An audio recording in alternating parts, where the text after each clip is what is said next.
Hello student, आप सबको अपने चैनल में स्वागत करती हूँ। आज का ये वीडियो क्लास 9th का कार्य तथा ऊर्जा एवं शक्ति पढ़ रहे थे। इसका हम लोग पिछले वीडियो में कंप्लीट थ्योरी और पार्ट 1 वाला, इसके दूसरे वीडियो में पार्ट 1 में इसके बीच बीच का यानी कि अध्याय के बीच का जितने भी प्रश्न उत्तर हैं, ठीक है, उन सभी को हम कंप्लीट हल कर चुके हैं। जैसे कि स्टेप का जो बीच में रहता है प्रश्न उनको, उसके बाद अभ्यास का प्रश्न जो है 1 से 5 तक हम कंप्लीट किए थे पार्ट 1 का ही वीडियो में। आज हम हल करेंगे प्रश्न 6 से, है ना। इसका टोटल 21 प्रश्न तक, 6 से 21 प्रश्न तक हल करेंगे कंप्लीट, ठीक है। तो आज ये कार्य तथा ऊर्जा चैप्टर समाप्त हो जाएगा कंप्लीट प्रश्न उत्तर के साथ, अभ्यास के प्रश्न उत्तर के साथ, ठीक है।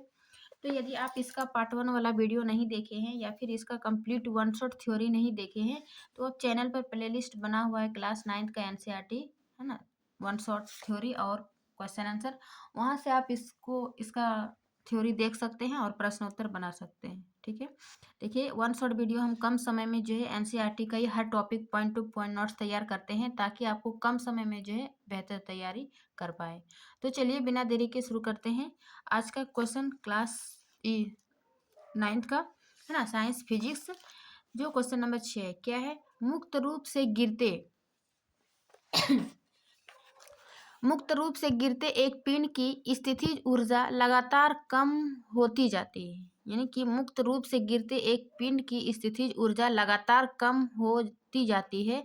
क्या यह ऊर्जा संरक्षण नियम का उल्लंघन करती है? कारण बताइए। देखिए, जब कोई मुक्त रूप से पिंड, है ना, नीचे की ओर गिरती है तो स्थितिज ऊर्जा अधिकतम ऊपर की ओर होती है और उसकी गतिज ऊर्जा बढ़ती जाती है और स्थितिज ऊर्जा कम होती जाती है। ये हम अच्छा से एक्सप्लेन करके थ्योरी क्लास में बताए हैं, ठीक है ना।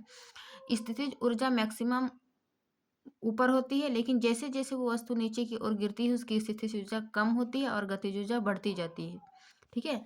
तो जब गतिज ऊर्जा बढ़ रही है और स्थितिज ऊर्जा कम हो रही है तो क्या ऊर्जा संरक्षण के नियम का उल्लंघन करती है? कारण बताइए।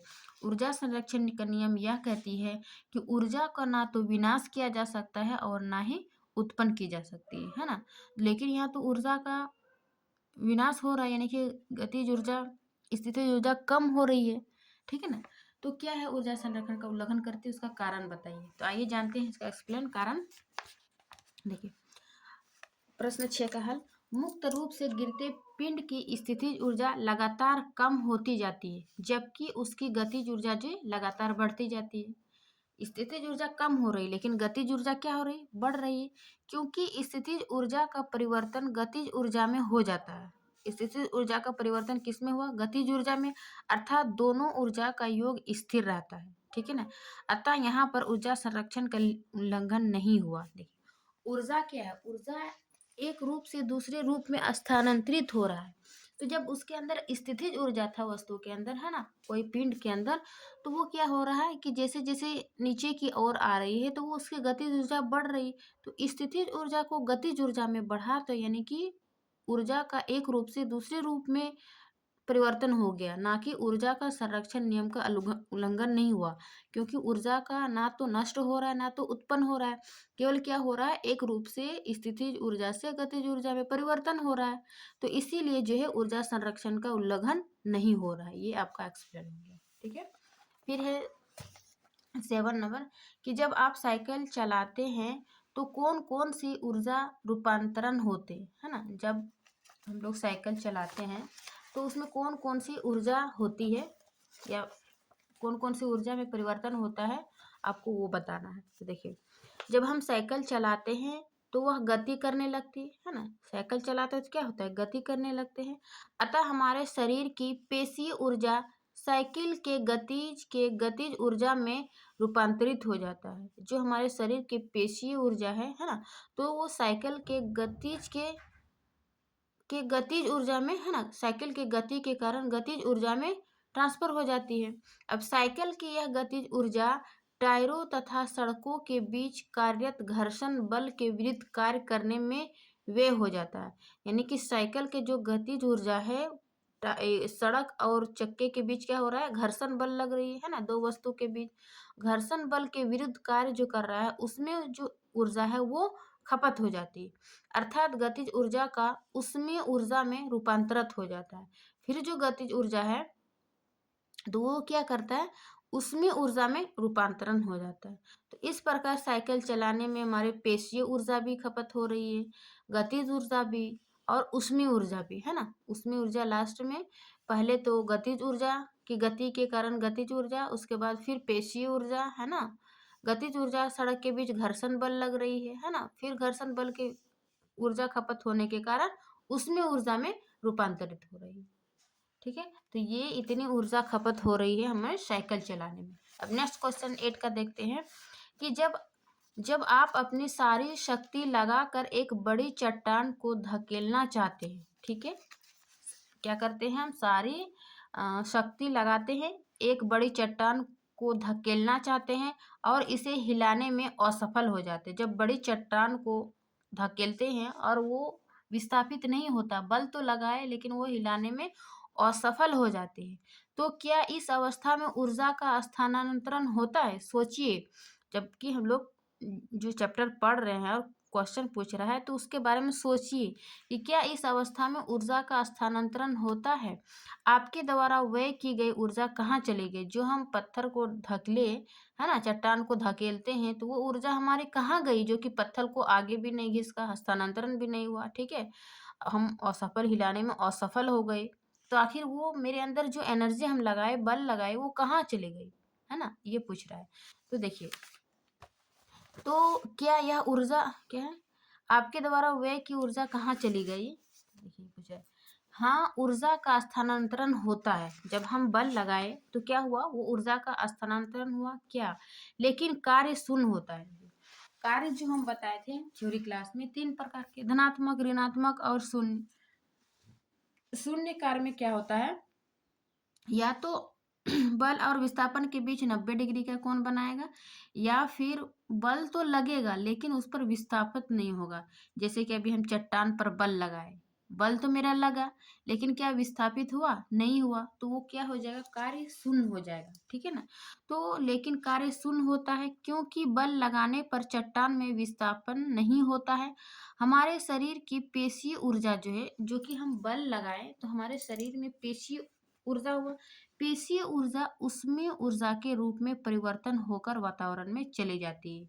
यानी कि जब हम बल लगाए और विस्थापित नहीं हुआ तो हमारे अंदर जो पेशीय ऊर्जा थी वो पेशीय ऊर्जा के रूप में फिर उसको उसमें ऊर्जा में, यानी कि हमको गर्मी महसूस होने लगती है। देखिएगा, प्रैक्टिकल दैनिक जीवन में जब हम कुछ अधिक कार्य करने लगते हैं तो जो है हमें एनर्जी, यानी कि ऊर्जा, उसमें गर्मी महसूस होती है, क्योंकि जो हमारे अंदर पेशीय ऊर्जा जो है वो उसमें ऊर्जा के रूप में परिवर्तित होकर वातावरण में चली जाती है। ठीक है, तो इस प्रकार जो है कि हमारी ऊर्जा का क्या हुआ, जो कि बल चट्टान पे लगाए हुए, चट्टान हिला भी नहीं, विस्थापित भी नहीं हुआ, तो आखिर जो हमारे अंदर बल थी उस बल को लगाए तो कहाँ पे खपत हुई, तो ये पेशीय ऊर्जा को उसमें ऊर्जा में रूपांतरित होकर वातावरण में चली जाती है। ये इसका 8वां नंबर का आंसर है। अब नेक्स्ट क्वेश्चन 9 नंबर का देखते हैं कि किसी घर में एक महीने में ऊर्जा की 250 यूनिटें व्यय हुई है, यानी कि खपत हुई है। कितनी, किसी घर में एक महीने में ऊर्जा की 250 यूनिट खपत हुई है, यह ऊर्जा जूल में कितनी होगी? जूल में आपको बताना है कि 250 यूनिट खपत हुई है और यह ऊर्जा जूल में कितनी होगी। तो देखिए, इसको बनाना होगा, क्योंकि हम लोग पढ़े थे कि 1 यूनिट बराबर 1 किलोवाट घंटा, है ना, और 1 किलोवाट घंटा बराबर 3.6 इंटू 10⁻6 जूल होता है। ठीक है, तो एक महीने में व्यय की ये ऊर्जा कितनी दिया हुआ है, 250 यूनिट। ठीक है ना, तो 250 यूनिट को, चूंकि एक यूनिट में इतना जूल होता है, तो 250 यूनिट इंटू 3 पॉइंट इतना कर देंगे कि इतना जूल गुना, फिर इसको जब गुना करते हैं तो ये कितना निकलता है, ये 900 इंटू, है ना, 10⁻6 जूल। फिर इसको पॉइंट को यहाँ पे 6 है तो 2 आगे दो जीरो है यहाँ पर, तो यहाँ 2 जीरो लगा देंगे तो 8 हो जाएगा। इस प्रकार 9.0 और 10 पे पावर 8 जूल हो जाता है, जो आएगा इसका आंसर कि एक महीने में जो कि हम 250 यूनिट का खपत हो रही थी, तो उसको हम जूल में 9.0 इंटू 10 पावर 8 जूल खपत हुई है। ठीक है, ये इसका राइट आंसर होगा 9 का। फिर नेक्स्ट क्वेश्चन 10 का कि 40 केजी द्रव्यमान का एक पिंड धरती से 5 मीटर की ऊंचाई तक उठाया जाता है। यानी कि मेरा द्रव्यमान दिया हुआ, पहले देखिए जो दिया है उसको दिमाग लगाए। 40 केजी द्रव्यमान यानी कि m मेरा दिया हुआ है, एक पिंड धरती से 5 मीटर की ऊंचाई तक उठाया जाता है। ऊंचाई यानी कि h मेरा दिया हुआ है, तो इसकी स्थितिज ऊर्जा कितनी है? ठीक है, क्या निकालना है हमको? स्थितिज ऊर्जा। यदि पिंड को मुक्त रूप से गिरने दिया जाए,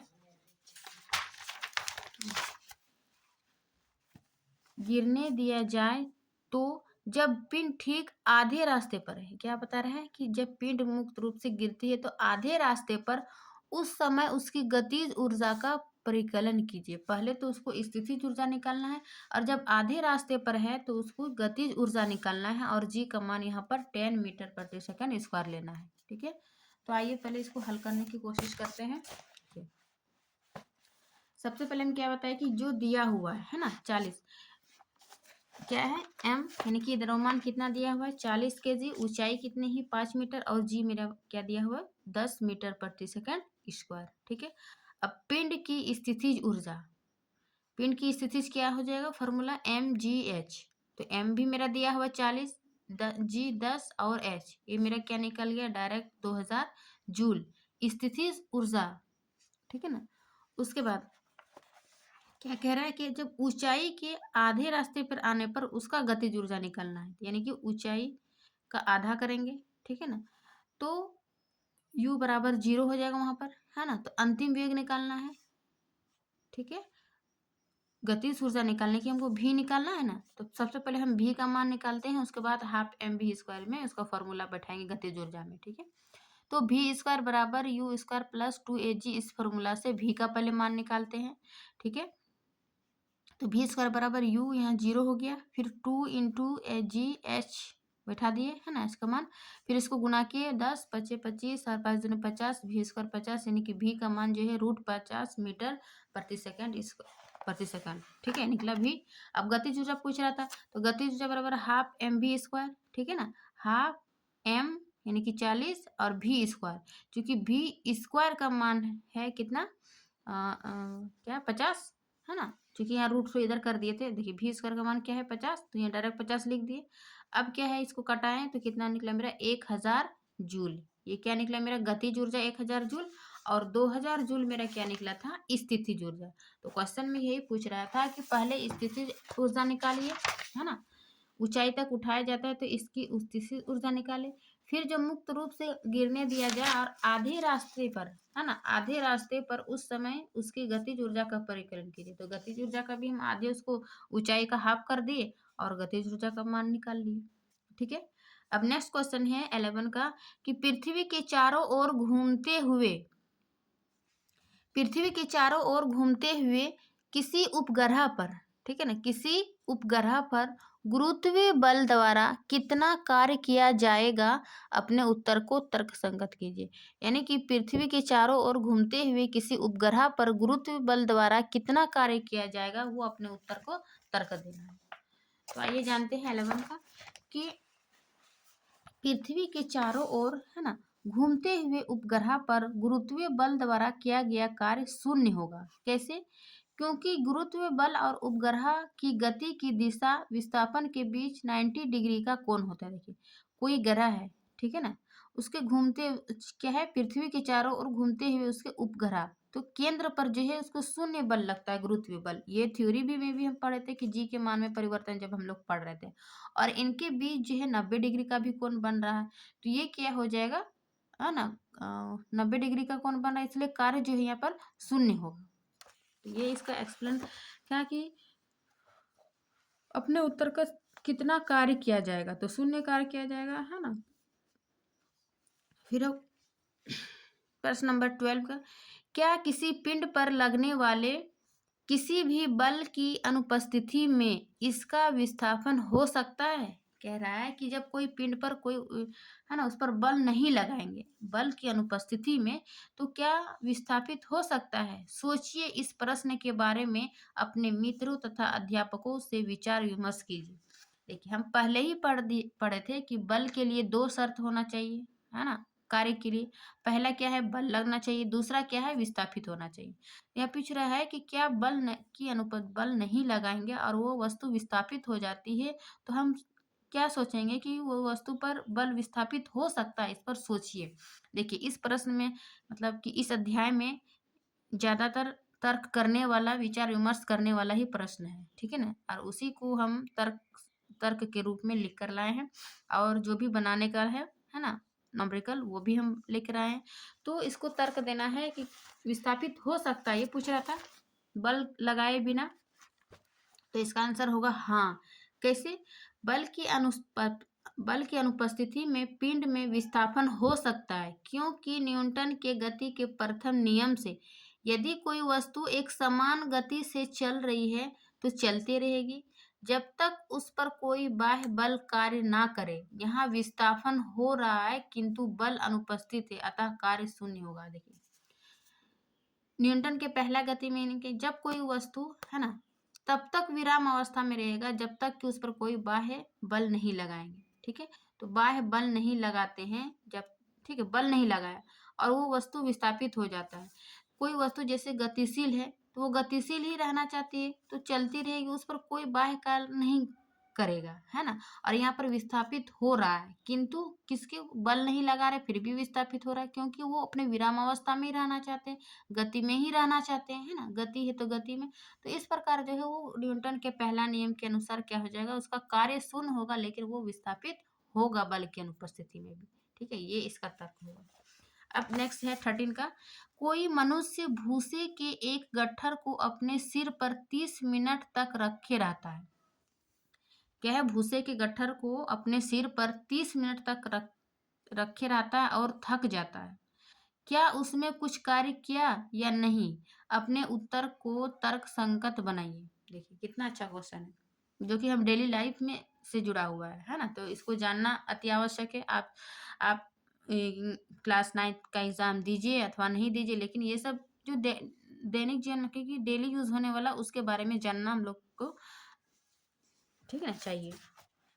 जैसे क्या, मनुष्य में कोई कार्य नहीं किया। देखिए, ये 30 मिनट तक वो बोझ लिया हुआ है और वो थक गया, लेकिन फिर भी साइंस कहता है कि वो कार्य नहीं किया, क्योंकि वह भूसे के गट्ठर को लेकर एक स्थान पर खड़ा है। ठीक है, एक स्थान पर खड़ा है, यहाँ पर विस्थापन शून्य है, विस्थापित नहीं हो रहा है ना। बल तो लगाया, ऊर्जा लगाया, थक गया, फिर भी बल कार्य नहीं किया। यहाँ पर विस्थापन शून्य है। थकने के कारण है कि गट्ठर का पेशिया दबाव पर है, जो है ना सिर पर है ना गट्ठर लगा के रखा है सर पर, तो उसके अंदर पेशियों पर दबाव होता है, जिस कारण उसकी पेशीय ऊर्जा का उसमें ऊर्जा में रूपांतरण हो जाता है ना। यानी कि भार मेरे सिर के अंदर है, तो भार के कारण जो है वो हमें पेशियों पर दबाव पड़ा, है ना, शरीर के पेशियों पर दबाव पड़ा, जिस कारण उसकी पेशीय ऊर्जा, है ना, पेशीय ऊर्जा क्या हुआ, उसमें ऊर्जा में रूपांतरित हो गया और वह थक जाता है, लेकिन कार्य शून्य होता है ना। देखिए कितना मजा था।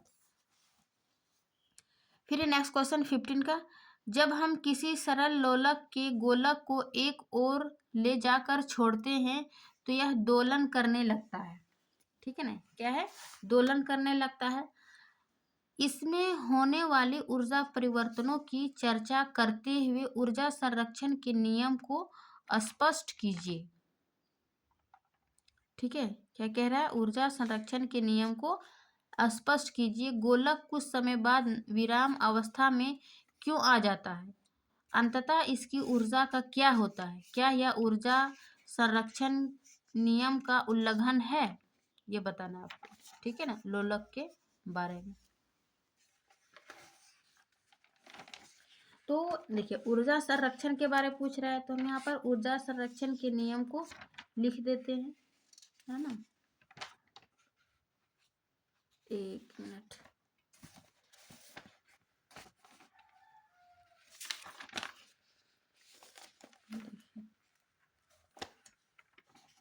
सॉरी, यहाँ पर 13 पूछे, उसके बाद डायरेक्ट 15 में आ गए, 14 में नहीं गए। अच्छा, 14 बता रहे हैं, 15 का क्वेश्चन पढ़ लिए तो हम 15 का ही बताएं कि ऊर्जा संरक्षण का नियम का उल्लंघन है।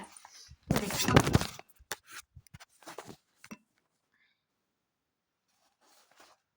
15 का कि जब किसी सरल लोलक के, एक तो सबसे पहले क्या बनाए, सरल लोलक बनाए, ये सरल लोलक है ए बी सी, ठीक है ना।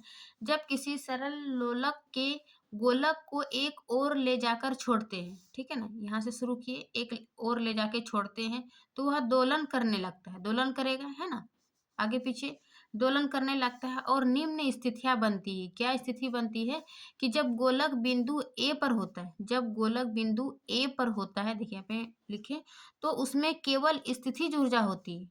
बी से ए गया तो इसमें क्या हुआ, स्थितिज ऊर्जा होती है। जैसे ही गोलक बिंदु बी की ओर चलना शुरू करता है, यानी कि ए से बी की ओर चलना शुरू करता है, तो उसमें, है ना, चलना शुरू करता है तो उसमें उसकी स्थितिज ऊर्जा घटने लगती है। दोलन बी से ए तक गया तो ए पर यहाँ क्या, स्थितिज ऊर्जा, ठीक है ना, और जैसे ए से बी गया तो गतिज ऊर्जा में परिवर्तन होने लगता है, गतिज ऊर्जा बढ़ने लगती है। और इसी प्रकार सी पर, इसी प्रकार फिर बी से सी गया तो स्थितिज ऊर्जा अधिकतम होगा, है ना, बी से फिर सी गया तो अधिकतम ऊर्जा अधिक होगा और फिर गतिज ऊर्जा जो यहाँ पर शून्य हो जाएगी। किंतु किसी भी बिंदु पर कुल ऊर्जा का योग नियम रहता है, अर्थात कुल ऊर्जा संरक्षित रहती है। यानी कि ऊर्जा का तो ना तो यहाँ उत्पन्न हुआ है और ना ही विनाश हुआ है। केवल एक ऊर्जा, जैसे स्थितिज ऊर्जा यहाँ पर अधिक है तो फिर ये बी तक जाते जाते गतिज ऊर्जा बढ़ जाती है, फिर बी से सी तक जाते हुए क्या हुआ, गतिज ऊर्जा सी पर स्थितिज ऊर्जा अधिकतम और गतिज ऊर्जा शून्य हो जाती है सी तक, इस और स्थितिज ऊर्जा बढ़ जाती है। तो हम क्या देखते हैं कि एक ऊर्जा दूसरे रूप में रूपांतरित हो रहा है, स्थानांतरित हो रहा है। तो इस प्रकार कुल ऊर्जा जो है वो संरक्षित रहती है ना, कुल ऊर्जा संरक्षित रहती है। गोलक कुछ समय बाद विराम अवस्था में आ जाता है। इसका कारण वायु का प्रतिरोध तथा घर्षण बल, अतः सरल लोलक की ऊर्जा धीरे धीरे वायु के प्रतिरोध और घर्षण के विरुद्ध कार्य करने में व्यय हो जाती है तथा गोलक विराम अवस्था में आ जाती है, ठीक है। धीरे धीरे क्या होता है, उसके विरुद्ध ऊर्जा खपत हो जाती है और इस प्रकार जो है वो गोलक विराम अवस्था में आ जाती है। तो यहाँ पे यही पूछ रहा था कि अंततः इसकी ऊर्जा का क्या होता है और यह क्या ऊर्जा संरक्षण का नियम का उल्लंघन है। तो नहीं आता, उल्लंघन नहीं हो रही, वो केवल एक ऊर्जा को दूसरे ऊर्जा में रूपांतरित हो रहा है, ठीक है ना। ये लॉन्ग क्वेश्चन में है। फिर 15 का देखिए, यहाँ पे छूट गया था 15 का, सॉरी हाँ 14 का, कि एक विद्युत हीटर, ठीक ना, एक विद्युत हीटर उसमें की घोषित शक्ति 1500 वाट है। एक विद्युत हीटर की शक्ति कितना दिया हुआ है, 1500 वाट। 10 घंटे में यह कितनी ऊर्जा उपयोग करेगा, कह रहा है कि 10 घंटे में यह ऊर्जा कितना उपयोग करेगा जब इसका पी यानी कि पावर बराबर 1500 वाट है, ठीक है। तो देखते हैं इसको क्या दिया हुआ है। हीटर की शक्ति यानी कि P बराबर 1500 वाट है और समय जो है वो 10 घंटा दिया। तो इसको घंटा को सबसे पहले हम सेकंड में चेंज करते हैं, है ना। 10 घंटा into 30 minute, sorry 60 minute into 60 second में गुना करते हैं उसको सेकंड में चेंज करने के लिए। तो ये मेरा 3600 सेकंड आता है, ठीक है ना। अब समय आ गया, मेरा पावर हो गया। तो पावर का फॉर्मूला क्या है, W/T। तो यहाँ पे क्या पूछ रहा है, पावर तो दिया हुआ है, घंटे में कितना ऊर्जा उपयोग करेगा, ठीक है ना, ऊर्जा। तो W बराबर यहाँ पे देखिए, W बराबर क्या हो जाएगा, P इंटू टी, क्योंकि हमको ऊर्जा का रूप में क्या निकलना है, P इंटू टी। P का मान मेरा दिया हुआ, T का मान दिया हुआ, तो यहाँ से कार्य आसानी से निकल जाएगा, है ना। P का मान क्या है 1500, T कितना निकला है 3600 जूल। जब हम इसको गुना करते हैं, है ना, पॉइंट है उसको गुना करके, गुना भाग करके करते हैं, तो ये मेरा 15 इंटू 10 पे पावर, है ना, क्या है 5 - 6 क्यों लिखे, अच्छा यहाँ पे पावर जो है वो इसका नीचे का पावर 6 और ऊपर का 0.5, ठीक है। तो इस प्रकार 15 इंटू क्या हो जाएगा, ये तो एक ही लिखा है 1500 वाट, है ना, 1500 वाट किलो घंटा, ये इसमें परिवर्तित हो जाएगा, किसमें, कितना ऊर्जा खपत हुई है, ठीक है ना। 14 का, 15 का हो गया। अब नेक्स्ट क्वेश्चन 16 का देखेंगे।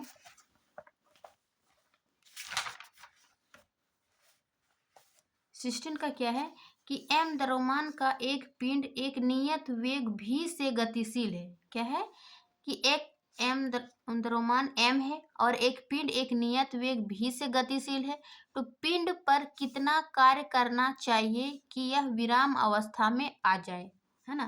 कह रहा है कि पिंड पर कितना कार्य करना चाहिए कि यह विराम अवस्था में आ जाएगा, ठीक है ना। तो देखिए सबसे पहले मानेंगे कि m जो है वो द्रव्यमान है और प्रारंभिक वेग v है ना, अंतिम वेग 0 है, ठीक है। तो पिंड पर किया गया कार्य बराबर क्या हो जाएगा, पिंड में गतिज ऊर्जा में परिवर्तन बराबर अंतिम गतिज ऊर्जा माइनस प्रारंभिक गतिज ऊर्जा, ठीक है ना। तो अंतिम गतिज ऊर्जा यहाँ पर 0 है, तो half mv² minus half mv², तो ये टोटल तो 0 से मल्टीपल करेंगे तो 0 ही हो जाएगा, माइनस हाफ mv² बराबर क्या निकला, माइनस हाफ mv², यानी कि इसकी गतिज ऊर्जा जो है 16 का पिंड पर कितना कार्य करना चाहिए, है ना, कि यह विराम अवस्था में आ जाए, तो इस पर जो है वो नेगेटिव कार्य करेगा, है ना, जो कि विराम अवस्था में आ जाएगा। नेक्स्ट क्वेश्चन है 17, 1500 kg द्रव्यमान की कार को जो 16 किलोमीटर प्रति घंटा के वेग से चल रही है, रोकने के लिए किए गए कार्य का परिकलन कीजिए। यानी कि 1500 kg का एक द्रव्यमान दिया हुआ है और उसकी कार की जो वेग है ना, यानी कि प्रारंभिक वेग हो जाएगा 60 किलोमीटर प्रति घंटा के वेग से चल रही, तो उसको रोकने के लिए क्या कार्य करना पड़ेगा, ठीक है ना, ये कह रहा है 17 पर।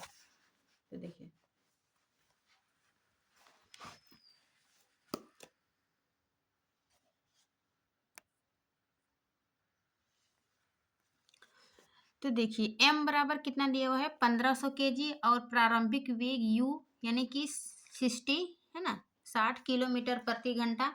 किलोमीटर प्रति घंटा को पहले मीटर प्रति सेकंड में चेंज करेंगे, तो इसको किलोमीटर को मीटर प्रति सेकंड में चेंज करने के लिए 5/18 से गुना करते हैं, ठीक है ना, ये इसका ट्रिक है। उसके बाद इसको जब गुना करके तो कितना निकला मेरा 50/3 मीटर प्रति सेकंड।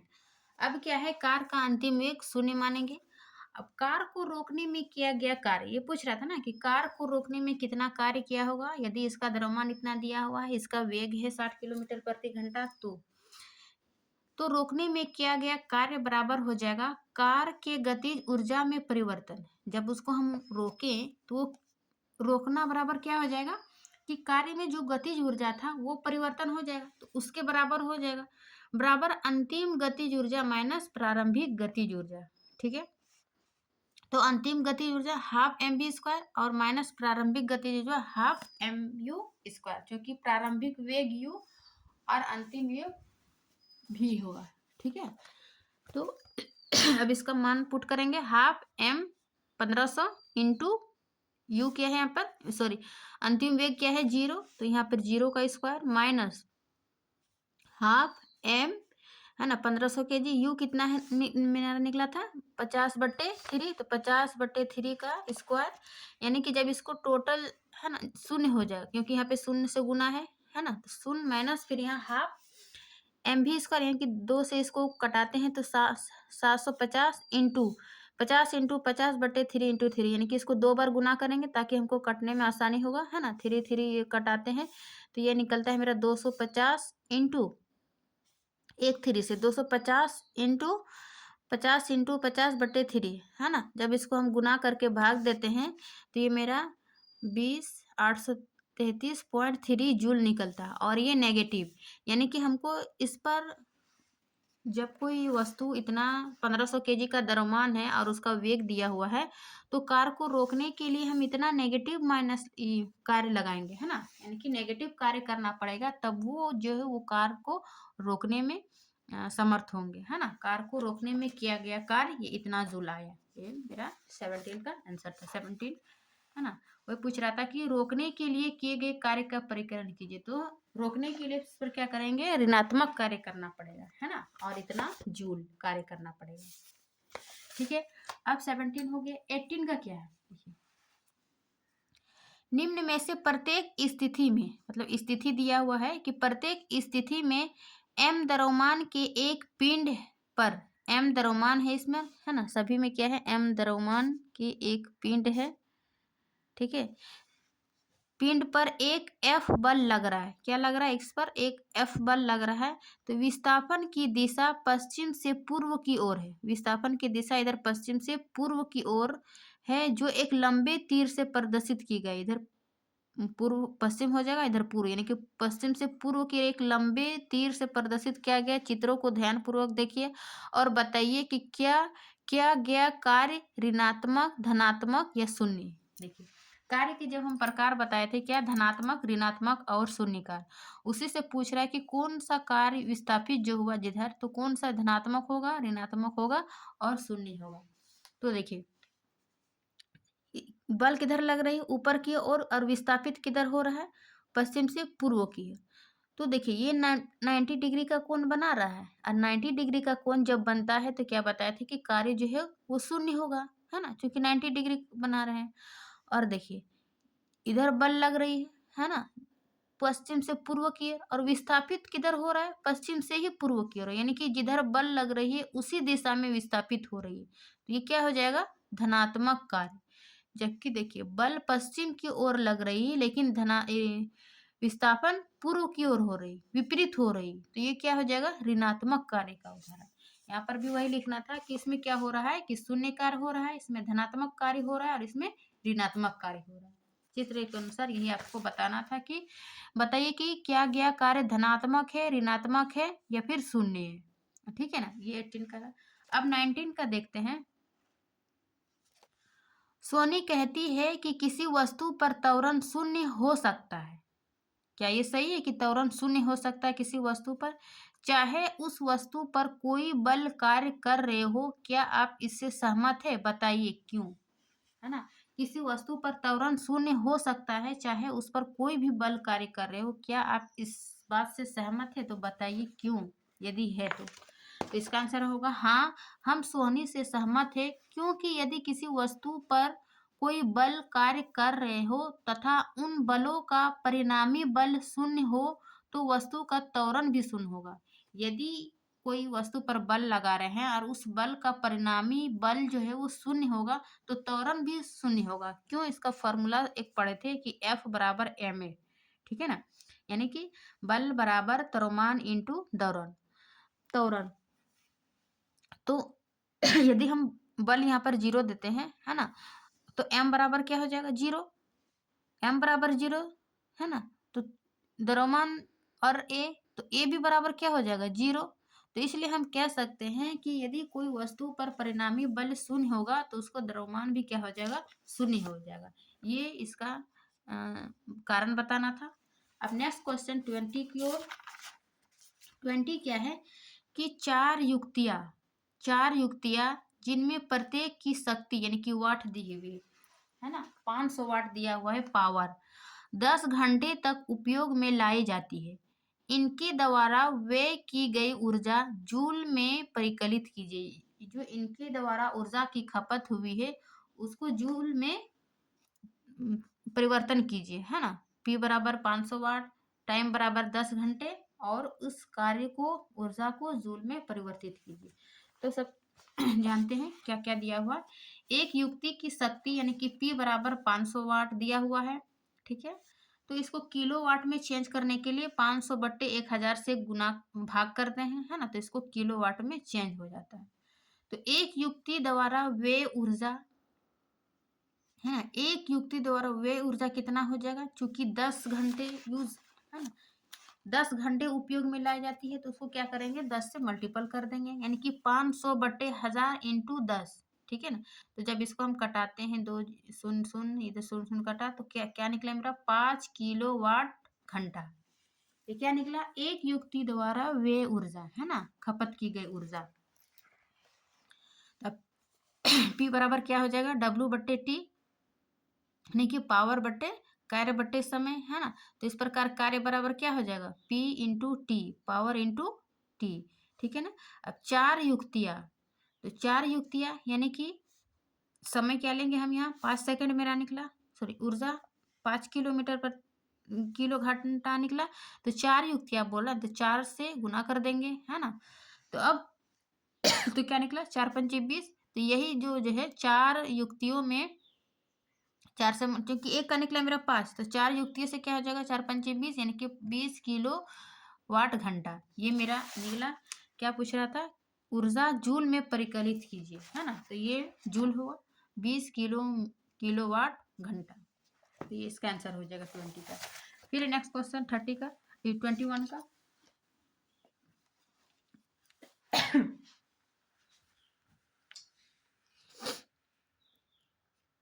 मुक्त रूप से गिरता एक पिंड, क्या है? मुक्त रूप से गिरता एक पिंड अंततः धरती तक पहुंचने पर रुक जाता है। एक कोई वस्तु है जो मुक्त रूप से उसको गिराते हैं, ठीक है, अंततः यानी कि आखिरकार वो धरती पर पहुंचने पर रुक जाता है, तो इसकी गतिज ऊर्जा का क्या होता है?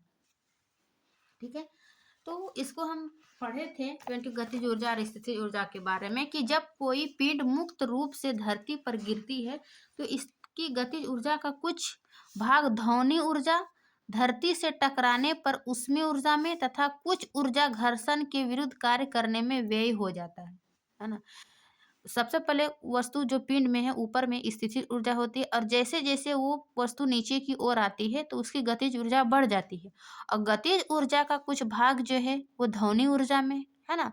धरती से टकराने पर ऊष्मीय ऊर्जा में, जब धरती से टकराते हैं तो ऊष्मा ऊर्जा में, और कुछ भाग ध्वनि ऊर्जा में, वातावरण में जो भी कण पदार्थ होता है उससे टकराकर, है ना, ध्वनि में परिवर्तित हो जाते हैं। तो ध्वनि में, फिर पृथ्वी से टकराने पर ऊष्मीय ऊर्जा में, तथा कुछ ऊर्जा घर्षण के विरुद्ध कार्य करने में व्यय हो जाते हैं, यानी कि खपत हो जाती है। तो इस प्रकार जो है जो कोई उस पर मुक्त रूप से गिराती है तो जो उस पर ऊर्जा है ना, वो इसमें बट जाती है, कि एक रूप से दूसरे रूप में ऊर्जा ट्रांसफर हो जाती है। तो ये ऊर्जा संरक्षण के नियम भी कार्य कर रहा है, इसके विरुद्ध कार्य नहीं कर रहा है, ठीक है ना। तो ये थी आज क्या चैप्टर का, यानी कि कार्य ऊर्जा एवं शक्ति का कंप्लीट प्रश्न उत्तर अभ्यास का 21 प्रश्न उत्तर। इसका नेक्स्ट अध्याय है ध्वनि, ठीक है ना। इसका हम कंप्लीट वन शॉट थ्योरी लेके आएंगे, फिर इसका प्रश्न उत्तर लेके आएंगे। आज फिजिक्स का देखिए, फिजिक्स का ये ध्वनि चैप्टर लास्ट होगा। उसके बाद जो है हम एक लास्ट चैप्टर है पर्यावरण से संबंधित, क्या है, खाद्य, देखिए खाद्य संसाधनों में सुधार, ठीक है। ध्वनि के बाद ये खत्म करेंगे, उसके बाद जो केमिस्ट्री शुरू करेंगे। तो आप क्लास 9 का जो है कार्य शक्ति एवं ऊर्जा, इसका कंप्लीट होता है अभ्यास वन शॉट, ठीक है। जिसने नहीं देखे हैं कंप्लीट प्रश्न उत्तर, अभ्यास का प्रश्न उत्तर, तो आप प्लेलिस्ट में जाके देखिए, ठीक है। वीडियो अच्छी लगी तो अपने दोस्तों के साथ शेयर कीजिए, चाहे क्लास 9 में हो या फिर क्लास 9 के तैयारी, किसी भी एग्जाम की तैयारी करने के लिए क्लास NCERT 9 पढ़ना चाह रहे हैं, ठीक है ना, उनके लिए भी ये वीडियो काफ़ी हेल्पफुल रहेगा, ठीक है। वीडियो अच्छी लगी तो लाइक एंड सब्सक्राइब ज़रूर करिए। मिलते हैं इसके नेक्स्ट वीडियो में, यानी कि नेक्स्ट अध्याय में, ध्वनि वाले अध्याय में। तो आप लोग बिल्कुल नई ऊर्जा के साथ बने रहिएगा, ठीक है। Thank you.